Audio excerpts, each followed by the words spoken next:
Good evening friends, welcome to guidance Guru WBP। আমি আজ আবার তোমাদের সাথে 30টি মোস্ট ইম্পর্ট্যান্ট কোশ্চেন ডিসকাস করব, ঠিক আছে? আর এটা আমাদের জিকে সেট নাম্বার 7 এবং আমাদের জিকেতে যে টার্গেটটা সেটা হলো 45 আউট অফ 50, ঠিক আছে? আর তোমরা ভিডিওর পিডিএফগুলো পাওয়ার জন্য ডেসক্রিপশন বক্সে দেওয়া টেলিগ্রাম চ্যানেলের লিঙ্কটা ক্লিক করে টেলিগ্রাম চ্যানেলটা অবশ্যই জয়েন করে নাও। আর এই চ্যানেলটাকে সাবস্ক্রাইব করো, ভিডিওটা লাইক করতে ভুলবে না, আর খুব শেয়ার করো, কারণ তোমাদের সাবস্ক্রিপশান এবং লাইক যত বাড়বে আমি তত মোটিভেট হব, ঠিক আছে? তো চলো ক্লাসটা শুরু করি। দেখো প্রথম কোশ্চেনটা, ভারতবর্ষে সর্বপ্রথম কোন মুসলিম রাজবংশ শাসন করেছে? কী হবে right answer? Option A Das বংশ, ঠিক আছে? দাস বংশ প্রথম মুসলিম রাজবংশ যেটা সর্বপ্রথম ভারতে শাসন করেছে। তো এবারে দেখো একটু বলে দিচ্ছি, দাস বংশের প্রতিষ্ঠাতাকে না কুতুবুদ্দিন আইবক, তিনি 1206 খ্রিস্টাব্দে দাস বংশ প্রতিষ্ঠা করেছেন। দেখো এখানে আমি পরপরই সাজিয়ে রেখেছি, দাস বংশ, তারপর খিলজি, তারপর তুগলক, তারপর সৈয়দ, তারপরে লোদি এসছিল, ঠিক আছে? তো বিয়ের অপশানটাও দেখো বলে দিই, খিলজি বংশ এটাকে প্রতিষ্ঠা করেছিলেন জালালউদ্দিন খিলজি 1290 খ্রিস্টাব্দে, ঠিক আছে? নেক্সট সি তুগলক, এটা গিয়াসউদ্দিন তুগলক 1320 খ্রিস্টাব্দে এই বংশটা প্রতিষ্ঠা করেছিলেন। আর গিয়াসউদ্দিন তুগলককে আর কি নামে আমরা জানি? গাজী মালিক, ওনার আরেক নাম হলো গাজী মালিক, ঠিক আছে? এবার হচ্ছে সৈয়দ বংশ, অপশন ডি খিজির খাঁ 1414 খ্রিস্টাব্দে সৈয়দ বংশটা প্রতিষ্ঠা করেন। আর আরেকটা লাস্টে যেটা আছে সেটা হচ্ছে লোদি বংশ, অপশানে সেটা নেই কিন্তু আমি বলে দিই, লোদি বংশ 1451 খ্রিস্টাব্দে বহলুল লোদি এই লোদি বংশটা প্রতিষ্ঠা করেছেন, ঠিক আছে? তো এখানে আমাদের রাইট আনসারটা কি হয়ে যাবে? অপশন এ দাস বংশ হলো ভারতবর্ষের সর্বপ্রথম মুসলিম রাজবংশ, ঠিক আছে? নেক্সট দেখো, সূর্যের পর পৃথিবীর দ্বিতীয় নিকটতম নক্ষত্র কোনটি? কী হবে right answer? Option B Proxima Centauri হলো পৃথিবীর দ্বিতীয় নিকটতম নক্ষত্র, ঠিক আছে? নাম্বার 3 কোশ্চেন, কোথায় প্রথম পঞ্চায়েত ব্যবস্থা শুরু হয়? কোথায় শুরু হয়? Right answer option C Rajasthan, 1959 খ্রিস্টাব্দে নাগর ডিস্ট্রিক্টে, রাজস্থানের নাগর ডিস্ট্রিক্টে 1959 খ্রিস্টাব্দে প্রথম পঞ্চায়েত ব্যবস্থা শুরু হয়, ঠিক আছে? এবার নেক্সট কোশ্চেনে যাব, নিম্নোক্ত কে সর্বাধিক সংখ্যক ইউনিয়ন বাজেট পেশ করেছেন? নিম্নোক্ত কে? রাইট আনসার মোরারজি দেশাই, ঠিক আছে? ইনি সর্বাধিক সংখ্যক ইউনিয়ন বাজেট মানে বেশিবার ইউনিয়ন বাজেট পেশ করেছেন। আর মোরারজি দেশাই কে ছিলেন? না ভারতের 4র্থতম প্রধানমন্ত্রী ছিলেন, ঠিক আছে? নেক্সট, ভারতে জিএসটি কবে থেকে কার্যকরী হয়েছে? কবে থেকে হয়েছে? অপশন এ 1 জুলাই 2017 থেকে জিএসটি চালু হয়েছে ভারতবর্ষে, ঠিক আছে? এবারে জিএসটির ফুল ফর্মটা কি? গুডস অ্যান্ড সার্ভিসেস ট্যাক্স, ঠিক আছে? আর দেখো জিএসটি কথা আসলেই মানে দুটো অ্যামেন্ডমেন্ট আমরা মানে আমাদের মনে পড়ে যায়, একটা হচ্ছে 122 আর একটা হচ্ছে 101। তো এই দুটো কি? দেখো জিএসটি যখন পার্লামেন্টে, যখন জিএসটি সংক্রান্ত যে বিলটা সেটা যখন পার্লামেন্টে উত্থাপন করা হয়েছিল, সেটা ছিল 122তম বিল হিসাবে সেটাকে পার্লামেন্টে নিয়ে আসা হয়েছিল। এটা বিল ছিল, এটা হলো বিল, আর এটা হলো অ্যাক্ট। আর বিলটা কখন অ্যাক্টে পরিণত হয়? যখন প্রেসিডেন্ট সেটাতে সম্মতি দেন মানে স্বাক্ষর করেন, ঠিক আছে? তখন ওই বিলটা অ্যাক্টে পরিণত হয়। তো জিএসটি 122তম বিল হিসাবে যখন পার্লামেন্টে আসে, নিশ্চয়ই তার আগে 121টা বিল পার্লামেন্টে এসেছে মানে উঠেছে, তাই না? তো ঠিক সেরকমই 122 নম্বরটা হলো জিএসটি বিল হিসাবে। আর যখন সেটাতে প্রেসিডেন্ট সম্মতি দিলেন তখন সেটা 101তম অ্যাক্ট হয়ে গেল, আইনে পরিণত হলো। প্রেসিডেন্ট সম্মতি দিলেন, স্বাক্ষর করলেন, তবে এটা আইন তৈরি হয়ে গেল, ঠিক আছে? তো তার আগে নিশ্চয়ই প্রেসিডেন্ট 100টা বিলে সম্মতি দিয়েছেন, তবে এটা 101তম বিলে আইনে পরিণত হলো, তাই না? দেখো এমনটা তো নয় যে যে সব বিলগুলো আনা হবে সব বিলেই প্রেসিডেন্ট সম্মতি দেবেন। কিছু কিছু ক্ষেত্রে একটু দেরি হয়ে যায়, তো সেরকম হয়তো এক্ষেত্রেও তাই হয়েছে। 100টা বিল তিনি অ্যাক্ট বানিয়ে দিয়েছেন, আর তারপর জিএসটিটা 101তম অ্যাক্ট হয়েছে। ঠিক আছে, বোঝা গেছে? চলো এবার নেক্সট কোশ্চেন দেখব। সিডবি এর সদর দপ্তর কোথায়? রাইট আনসার কী হবে? Option D, Lucknow. সিডবি এর সদর দপ্তর লখনৌ। এবার সিডবির ফুল ফর্মটা কি? Small industries development bank of India. Small industries development bank of India. ঠিক আছে, এবার এর হেডকোয়ার্টারটা তো জেনে নিলাম লখনৌতে। আর এর সিডবির প্রেজেন্ট যিনি ডাইরেক্টর আছেন তিনি কে? না এস রামান। ঠিক আছে, এস রামান হলেন বর্তমানে সিডবির ডাইরেক্টর। ঠিক আছে, নেক্সট কোশ্চেন, 7 নম্বর কোশ্চেন। সূর্যোদয় এবং সূর্যাস্তের সময় আকাশ লাল দেখায়, কারণ? লাল দেখানোর কারণ হচ্ছে অপশান সি, আলোর বিচ্ছুরণের জন্য। ঠিক আছে, সূর্যাস্ত এবং সূর্যোদয়ের সময় আলোর বিচ্ছুরণের জন্যই আকাশ লাল দেখায়। এবার দেখো অপশান ডিতে রয়েছে অভ্যন্তরীণ পূর্ণ প্রতিফলন। এটা কখন হয়? মনে রাখবে, যখন কোনো চমকানো জিনিসের কথা বলবে না, মানে সাইন সাইন করছে কোনো জিনিস, তো তখন হবে অভ্যন্তরীণ পূর্ণ প্রতিফলন। ঠিক আছে, নেক্সট, ভিনিগারের রাসায়নিক নাম কি? কি ভিনিগারের রাসায়নিক নাম? Option C, acetic acid.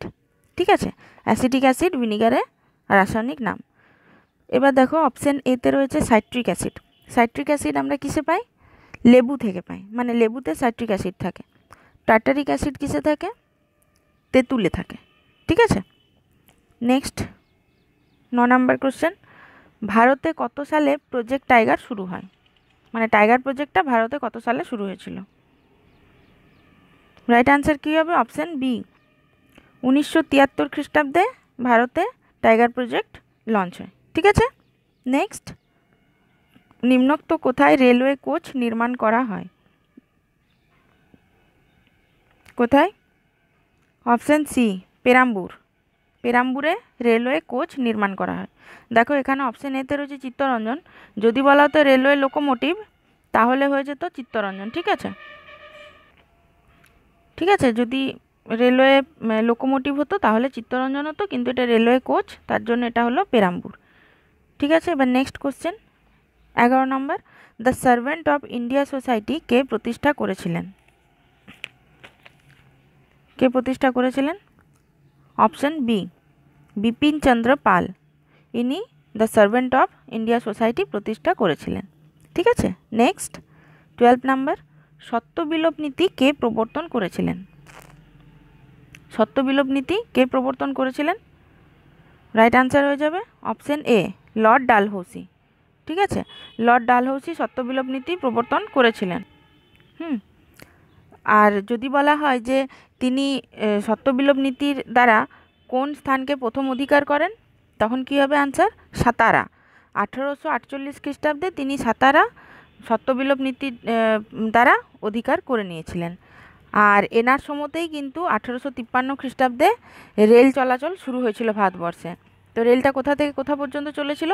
Bombay থেকে থানে পর্যন্ত। ঠিক আছে, 1853 খ্রিস্টাব্দে। ঠিক আছে, আর একটা দেখো এরপরে রয়েছে অপশান বি, কর্নওয়ালিস।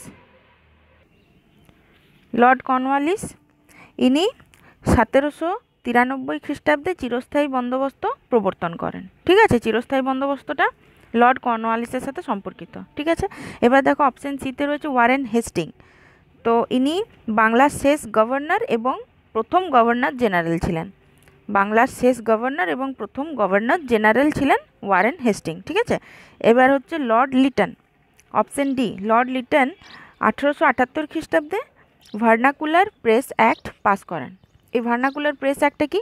না ভারতীয়দের যে সংবাদপত্রের মাধ্যমে যেসব তারা কথাগুলো লেখা হতো, তো সেই সংবাদপত্রের স্বাধীনতাটা তাদের কাছ থেকে কেড়ে নিয়েছিলেন।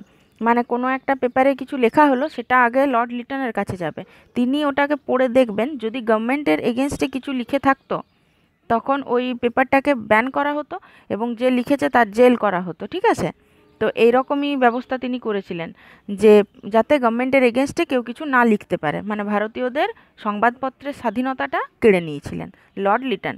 ভার্নাকুলার প্রেস অ্যাক্ট পাস করে এটা তিনি করেছিলেন। ঠিক আছে, তো এখানে রাইট আনসার কি হয়ে গেল? সত্যবিলোপ নীতিটা, লর্ড ডালহৌসি। ঠিক আছে, নেক্সট, বায়ুমণ্ডলের সর্বনিম্ন স্তরটির অপশন এ ট্রোপোস্ফিয়ার। দেখো আগের ক্লাসেও বায়ুমণ্ডলের স্তর নিয়ে আমি ডিসকাস করেছি, আজ আর একবার বলে দিচ্ছি। ট্রোপোস্ফিয়ার হলো প্রথম লেয়ার। আর এখানে তোমার যত রকমের ওয়েদারের চেঞ্জ হয়, আবহাওয়া পরিবর্তন সংক্রান্ত যেসব ঘটনাগুলো ঘটে সেগুলো সব এই স্তরেই দেখতে পাওয়া যায়, মেঘ এই স্তরেই দেখতে পাওয়া যায়। ঠিক আছে, এবার নেক্সট হচ্ছে মানে ট্রোপোস্ফিয়ারের ওপরের স্তর হচ্ছে স্ট্র্যাটোস্ফিয়ার। এখানে তোমার সূর্য থেকে আসা ইউভি রেটা এই স্তর শোষণ করে নেয়, আর জেট প্লেন এই স্তরেই চলাচল করে। হ্যাঁ, এবার তার উপরে হচ্ছে মেসোস্ফিয়ারটা তখন আরও ঠান্ডা হয়ে যাচ্ছে, মানে আরও টেম্পারেচারটা কমে যাচ্ছে, -90°C হয়ে যাচ্ছে। আর স্ট্র্যাটোস্ফিয়ারের টেম্পারেচারটা বলতে ভুলে গেছি, ওটা হচ্ছে 4°C। ঠিক আছে, আর মেসোস্ফিয়ারের হচ্ছে -90°C। তারপর তার উপরে হচ্ছে থার্মোস্ফিয়ার, এটা হচ্ছে সর্বোচ্চ স্তর, মানে সবার উপরে আছে, আর এটা সব থেকে গরম বেশি এই স্তরে। আর এই স্তরে তোমার রেডিও ওয়েভ দেখতে পাওয়া যায়, মানে বেতার তরঙ্গ, যেটা এই স্তরে বেতার তরঙ্গের উপস্থিতির জন্যই ওই স্যাটেলাইট থেকে যেসব সিগন্যালগুলো আসে, তারপর আমরা এই ফোনে কথা বলি, টিভি দেখি, এই সবগুলো এই স্তরে বেতার তরঙ্গের উপস্থিতির জন্যই কিন্তু সম্ভব হয়ে থাকে। ঠিক আছে, তাহলে এখানে সর্বনিম্ন স্তরটি হলো troposphere. Right answer option A. ঠিক আছে, নেক্সট 14 নাম্বার, নিম্নোক্ত কোন সংস্থাটি ইন্ডিয়া ইনোভেশন ইন্ডেক্স প্রকাশিত করে? কী হবে রাইট আনসার? অপশন এ নীতি আয়োগ। ঠিক আছে, আচ্ছা NITI নীতি ফুল ফর্মটা কি? National institution for transforming India. ঠিক আছে, এবার দেখো নীতি আয়োগ কবে থেকে চালু হয়? মানে এটা তো প্ল্যানিং কমিশনের পরিবর্তে নীতি আয়োগটা শুরু হয়েছিল, তো কবে থেকে শুরু হলো ইন্ডিয়াতে? না 1 জানুয়ারি 2015 থেকে। আর এর প্রেসিডেন্টকে? Prime minister. তো এখন তো প্রাইম মিনিস্টার আমাদের দেশের হচ্ছেন নরেন্দ্র মোদী, তো তিনি এখন নীতি আয়োগের প্রেসিডেন্ট। এর হেডকোয়ার্টার হচ্ছে নিউ দিল্লিতে। ঠিক আছে, আর ভাইস প্রেসিডেন্টকে? রাজীব কুমার। ঠিক আছে, ভাইস প্রেসিডেন্ট হলো রাজীব কুমার। আর ডাইরেক্টর হচ্ছে অমিতাভ কান্ত। ঠিক আছে, দেখো নীতি আয়োগ রিলেটেড যেসব আমি ইনফরমেশনগুলো দিলাম না, সেগুলো প্রত্যেকটাই কিন্তু সত্যি খুব গুরুত্বপূর্ণ, কারণ পরীক্ষাতে এই রকমই কোশ্চেনগুলো চলে আসে যে নীতি আয়োগের প্রেসিডেন্টকে, ভাইস প্রেসিডেন্টকে, ডাইরেক্টরকে। ঠিক আছে, বা কবে থেকে এটা শুরু হয়েছিল। তো তোমরা এগুলো একটু ভালো করে মন দিয়ে শোনো আর খুব ভালো করে মনে রাখবে কিন্তু। ঠিক আছে, চলো তাহলে আমাদের এটার আনসারটা কি হয়ে গেল? অপশন এ নীতি আয়োগ। ঠিক আছে, এবার নেক্সট কোশ্চেনটা দেখব 15 নাম্বার, এক্সারসাইজ ডেজার্ট নাইট 21 কোন দুটি দেশের মধ্যেকার সামরিক মহড়া? কোন দুটি দেশের মধ্যেকার সামরিক মহড়া? অপশন এ ভারত এবং ফ্রান্স। দেখো এই সামরিক মহড়া, এই এক্সারসাইজ ডেজার্ট নাইট 21টা সামরিক মহড়া, ঠিক আছে, কিন্তু এটা কিন্তু আর্মিদের সামরিক মহড়া ছিল না, এটা হচ্ছে এয়ারফোর্সদের। ঠিক আছে, ইন্ডিয়ান এয়ারফোর্স এবং French air and space force. মানে ইন্ডিয়াতে যেটা আমরা এয়ারফোর্স বলি না, ফ্রেঞ্চে ওটা, মানে ফ্রান্সে ওটা এয়ার অ্যান্ড স্পেস ফোর্স। ঠিক আছে, তার মানে ইন্ডিয়ার এয়ারফোর্স এবং ফ্রান্সের এয়ারফোর্স মিলে এই সামরিক মহড়াটা হয়েছিল। আর এটা খুব রিসেন্টলি হয়েছে। এটা কোথায় হয়েছে? না রাজস্থানের যোধপুরে এই সামরিক মহড়াটা অনুষ্ঠিত হয়েছিল। ঠিক আছে, আর এখানে তাহলে রাইট আনসার কী হয়ে গেল? অপশন এ ভারত ও ফ্রান্স। ঠিক আছে, আর কোথায় হয়েছিল ওটাও মনে রাখবে, যোধপুর, রাজস্থান। ঠিক আছে, চলো নেক্সট কোশ্চেন 16 নাম্বার, কোনটি ভারতের প্রথম স্বাধীনতা যুদ্ধ নামে পরিচিত? কোনটি? রাইট আনসার অপশন ডি সিপাহী বিদ্রোহ প্রথম স্বাধীনতা যুদ্ধ নামে পরিচিত। এবার দেখো এই যে প্রথম স্বাধীনতা যুদ্ধ, এটা অভিহিত কে করেছেন? না 1757 খ্রিস্টাব্দের সিপাহী বিদ্রোহকে স্বাধীনতা সংগ্রামী বীর সাভারকর প্রথম স্বাধীনতা যুদ্ধ হিসাবে অভিহিত করেছেন। ঠিক আছে, বীর সাভারকর এই সিপাহী বিদ্রোহটাকে প্রথম স্বাধীনতা যুদ্ধ নামে অভিহিত করেছেন। ঠিক আছে, তাহলে নেক্সট কোশ্চেনটা দেখব। দেখো 17 নাম্বার, সিন্ধু নদীর উৎপত্তিস্থল কোথায়? কোথা থেকে? রাইট আনসার হবে অপশন এ কৈলাস পর্বত থেকে। আর কৈলাস পর্বতটা কোথায় অবস্থিত? চায়নাতে, মানে চীনে অবস্থিত কৈলাস পর্বত, ঠিক আছে। এবার দেখো হিমালয় পর্বত, হিমালয় পর্বতটাকে আমরা হিমালয় পর্বতটা কি না ভঙ্গিল পর্বত, নবীনতম ভঙ্গিল পর্বত হচ্ছে হিমালয়। আর কারাকোরাম, কারাকোরাম তো ভারতের সর্বোচ্চ শৃঙ্গ কারাকোরাম, ঠিক আছে। Next 18 number, the directive principles of state policy নিম্নোক্ত কোথা থেকে নেওয়া হয়েছে? ডিপিএসপি কোথা থেকে নেওয়া হয়েছে? রাইট আনসার হবে অপশন সি, আয়ারল্যান্ড। আয়ারল্যান্ড থেকে ডাইরেক্টিভ প্রিন্সিপাল স্টেট পলিসিটা নেওয়া হয়েছে। এবার দেখো ফার্স্ট অপশানে আছে আমেরিকা। তো আমেরিকা থেকে আমরা কী কী নিয়েছি না, আমেরিকা থেকে মেনলি আমরা যেগুলো নিয়েছি fundamental rights, preamble, judicial review, এগুলো আমরা আমেরিকা থেকে নিয়েছি। হ্যাঁ, এবার কানাডা, কানাডা থেকে হচ্ছে রেসিডুয়ারি পাওয়ার্স টু সেন্টার, রেসিডুয়ারি পাওয়ার্সটা আমরা সেন্টারকে, রেসিডুয়ারি পাওয়ার্স আমাদের দেশে সেন্টারকে দেওয়া হয়। দেখো পাওয়ারগুলো সেন্টার এবং স্টেট এই দুটো লিস্টের মধ্যে ভাগ করা থাকে। এবারে ভাগ করতে করতে কিছু এমন পাওয়ার থাকে সেগুলো অবশিষ্ট থেকে যায়, তো সেই অবশিষ্ট পাওয়ার্সগুলো কিন্তু সেন্টারকেই দেওয়া হয়। তো এই যে কনসেপ্টটা, এই কনসেপ্টটা আমরা কানাডা থেকে নিয়েছি, বুঝেছো, residuary powers given to the centre. তাহলে এটা হলো কানাডা থেকে, অপশন বিটা হয়ে গেল। এবার অপশন ডিতে আছে জার্মানি। জার্মানিতে কী নেওয়া হয়েছে না, এমার্জেন্সির সময় যে ফান্ডামেন্টাল রাইটসগুলো যে সাসপেন্ড থাকবে, তো সেই কনসেপ্টটা নেওয়া হয়েছে জার্মানি থেকে। ফান্ডামেন্টাল রাইটসগুলো এমার্জেন্সি চলাকালীন সাসপেন্ড থাকে, ঠিক আছে।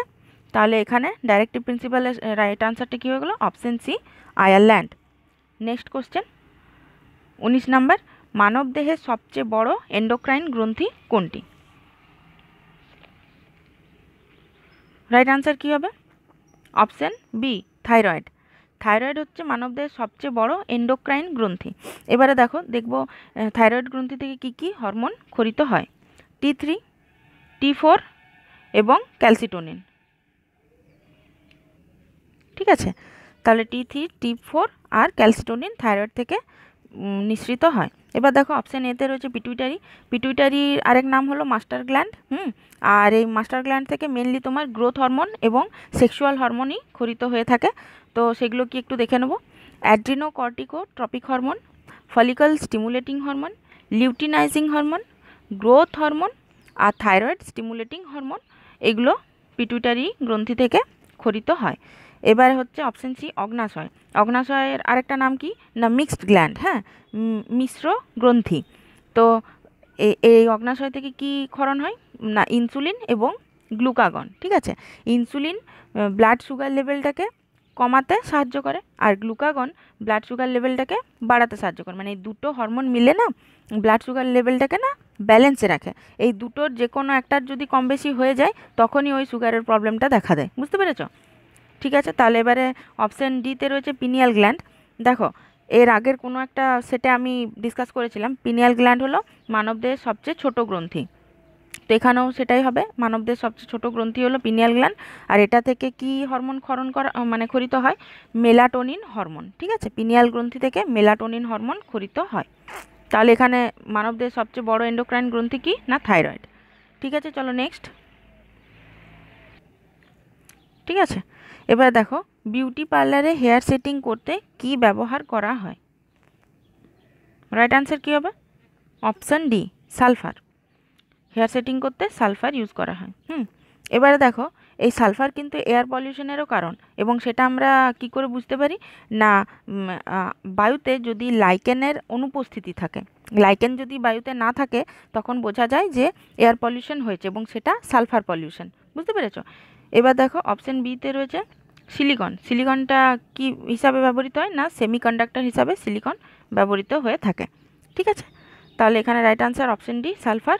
নেক্সট 21, পেরিস্কোপ কী জন্য ব্যবহৃত হয়? পেরিস্কোপ কেন ব্যবহৃত হয়, মানে কী জন্য হয়? অপশান সি, সাবমেরিন থেকে সমুদ্রের ওপরের বস্তু দেখতে পেরিস্কোপ ইউজ করা হয়, ঠিক আছে। নেক্সট, ইসরো এর সদর দপ্তর কোথায়? কোথায় ইসরোর সদর দপ্তর? রাইট আনসার অপশান এ, বেঙ্গালুরু। বেঙ্গালুরুতে ইসরোর সদর দপ্তর রয়েছে। এবার বেঙ্গালুরুকে আমরা কী কী নামে জানি না, স্পেস সিটি,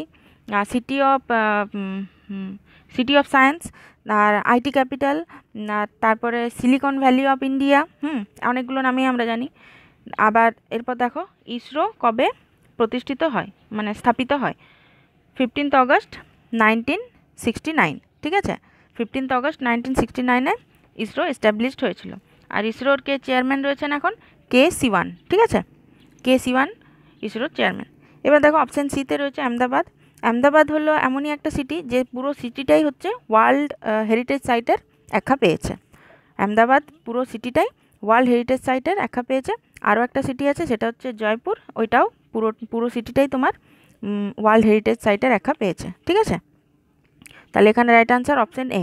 নেক্সট 23, নিম্নোক্ত কোনটি অপারেটিং সিস্টেম নয়?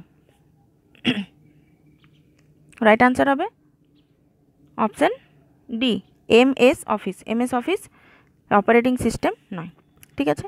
নেক্সট, বাংলা ভাষা ভারতীয় সংবিধানের কত নম্বর তফসিলের অন্তর্গত?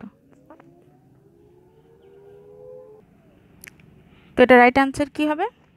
রাইট আনসার হবে অপশান সি, 8 নম্বর তফসিলে বাংলা ভাষা, 8 নম্বর তফসিলে সংবিধানের বাংলা ভাষাটা রয়েছে। দেখো কোশ্চেনটা এখানে ঘুরিয়ে দিয়েছে, কারণ বাংলা কথাটা এখানে মেনশন করে দিয়েছে যাতে তোমরা ঘাবড়ে যাও। কিন্তু দেখো 22টা ভাষা সংবিধানের যে তফসিলে আছে, বাংলা ভাষাটাও সংবিধানের সেই তফসিলে রয়েছে, তাই এখানে রাইট আনসার হলো 8 নম্বর তফসিলে, ঠিক আছে? এবার দেখো অপশান এতে রয়েছে 1 শিডিউল, মানে শিডিউল 1টা ফার্স্টে, এটাতে কি আছে? ইউনিয়ন অ্যান্ড স্টেট সম্পর্কে বলা আছে প্রথম তফসিলটাতে। তারপরে অপশান বিতে 4 নম্বর তফসিলে কি লেখা আছে? না রাজ্যসভা সিট সম্পর্কে বলা আছে। আর অপশান ডিতে 9 নম্বর তফসিলে কি আছে? না এটা ফার্স্ট যে সংবিধান সংশোধনীটা হয়েছিল 1951 খ্রিস্টাব্দে, সেই সময় এই 9 নম্বর তফসিলটাকে সংবিধানে অ্যাড করা হয়েছিল, এবং এটাতে তোমার ওই ল্যান্ড রিফর্মের সম্পর্কে বলা আছে, এবং জমিদারি যে সিস্টেমটা ছিল সেটাকে এই এই এই সময় এই অ্যামেন্ডমেন্টেই তোমার জমিদারি প্রথাটাকে রদ করা হয়েছে, ঠিক আছে? তাহলে এখানে রাইট আনসার হলো অপশান সি, 8 নম্বর তফসিল। নেক্সট, পশ্চিমী ঝঞ্ঝা নিম্নোক্ত কোনটির সাথে সম্পর্কিত? Right answer is option C, শীতকালীন বৃষ্টিপাত, ঠিক আছে? শীতকালে যে বৃষ্টিপাত হয় সেটা পশ্চিমী ঝঞ্ঝার কারণেই হয়ে থাকে, ঠিক আছে? নেক্সট, নিম্নোক্ত কোনটি প্রবাল দ্বীপ? নিম্নোক্ত কোনটি প্রবাল দ্বীপ? রাইট আনসার হবে অপশান বি, লাক্ষাদ্বীপ হলো প্রবাল দ্বীপ। দেখো ভারতে কটা প্রবাল দ্বীপ রয়েছে? না 4টি, gulf of Kutch, gulf of Mannar, আর লাক্ষাদ্বীপ, আন্দামান অ্যান্ড নিকোবর দ্বীপপুঞ্জ, ঠিক আছে? এইগুলোতে প্রবাল পাওয়া যায়। এবারে দেখো এখানে আন্দামান দ্বীপপুঞ্জ দেওয়া আছে অপশানে, কিন্তু আন্দামান এবং নিকোবর দুটোই তো হতো না, তার জন্য এই আনসারটা হলো না। আন্দামানটা শুধুমাত্র আন্দামান রয়েছে বলে হলো না, তাই রাইট আনসার হয়ে গেল লাক্ষাদ্বীপ। নেক্সট, ইউনেস্কো এর সদর দপ্তর কোথায়? ইউনেস্কো সদর দপ্তর কোথায়? রাইট আনসার হবে অপশান এ, প্যারিস। প্যারিস মানে ফ্রান্সের প্যারিসে ইউনেস্কো সদর দপ্তর রয়েছে। এবারে যদি বলে ইউনেস্কো কত খ্রিস্টাব্দে প্রতিষ্ঠা হয়েছিল, মানে স্থাপিত হয়েছিল? 1946 খ্রিস্টাব্দে ইউনেস্কো এস্টাবলিশড হয়েছিল, এবং এর হেড এখন কে রয়েছে? অড্রে অ্যাজোলে। অড্রে অ্যাজোলে, ঠিক আছে? এবার দেখো জেনেভা। নেক্সট, জেনেভাতে কার সদর দপ্তর রয়েছে? ওয়ার্ল্ড হেলথ অর্গানাইজেশন, হু এর সদর দপ্তর রয়েছে জেনেভাতে। ম্যানিলাতে কার রয়েছে? ADB, এশিয়ান ডেভেলপমেন্ট ব্যাংকের সদর দপ্তর রয়েছে ম্যানিলাতে। এবারে রয়েছে অপশান ডিতে রয়েছে রোম। রোমে কার সদর দপ্তর রয়েছে? না FAO, food and agricultural organization, ঠিক আছে? নেক্সট দেখব, শ্রী গুরু গোবিন্দ সিং 1699 খ্রিস্টাব্দে কোথায় খালসা বাহিনী প্রতিষ্ঠা করেছিলেন? কী হবে right answer? Option A, Anandpur সাহিবে তিনি 1699 খ্রিস্টাব্দে 13 এপ্রিল খালসা বাহিনী প্রতিষ্ঠা করেন, ঠিক আছে? নেক্সট, কত সালে মন্ট্রিয়াল প্রোটোকল স্বাক্ষর হয়েছে? কী হবে রাইট আনসার? অপশান এ, 1987 সালে। এবার দেখো মন্ট্রিয়াল প্রোটোকলটা কি? না ওজোন স্তরের যে ক্ষয় সেটাকে রোধ করার জন্য, সেটাকে কম করতেই এই মন্ট্রিয়াল প্রোটোকল, ঠিক আছে? দেখো 1986 খ্রিস্টাব্দে অ্যান্টার্কটিকাতে একটা ওজোন হোল দেখা গেছিলো, মানে ওজোন স্তর যে ক্ষয় হচ্ছে সেটা দেখা গেছিলো, তার জন্য 1987 খ্রিস্টাব্দে মন্ট্রিয়াল প্রোটোকল সাইন করা হয়, যাতে ওজোন স্তরের ক্ষয়টাকে রোধ করা যায়, ঠিক আছে, এবার next and last question, Sarda act নিম্নোক্ত কোনটির সাথে সম্পর্কিত? কোনটির সাথে? Right answer is option A, বাল্যবিবাহ। বাল্যবিবাহের সাথে সারদা অ্যাক্ট সম্পর্কিত। আর এই অ্যাক্ট কবে পাস করা হয়? 1929 খ্রিস্টাব্দে। ঠিক আছে, 1929 খ্রিস্টাব্দে। এবার দেখো অপশন বিতে রয়েছে বিধবা বিবাহ। তো বিধবা বিবাহ আইনকে পাস করেছিলেন? না, লর্ড ডালহৌসি এবং ঈশ্বরচন্দ্র বিদ্যাসাগর ছিলেন এই মানে এনারা মিলে এই 1856 খ্রিস্টাব্দে বিধবা বিবাহ আইনটা পাস করেছিলেন। ঠিক আছে, তো ফ্রেন্ডস আজকে আমাদের 30টা কোশ্চেন ডিসকাস করা হয়ে গেল। কাল আবার 30টা কোশ্চেন নিয়ে আমি তোমাদের সাথে ডিসকাস করব। ঠিক আছে, তো চলো, থ্যাংক ইউ।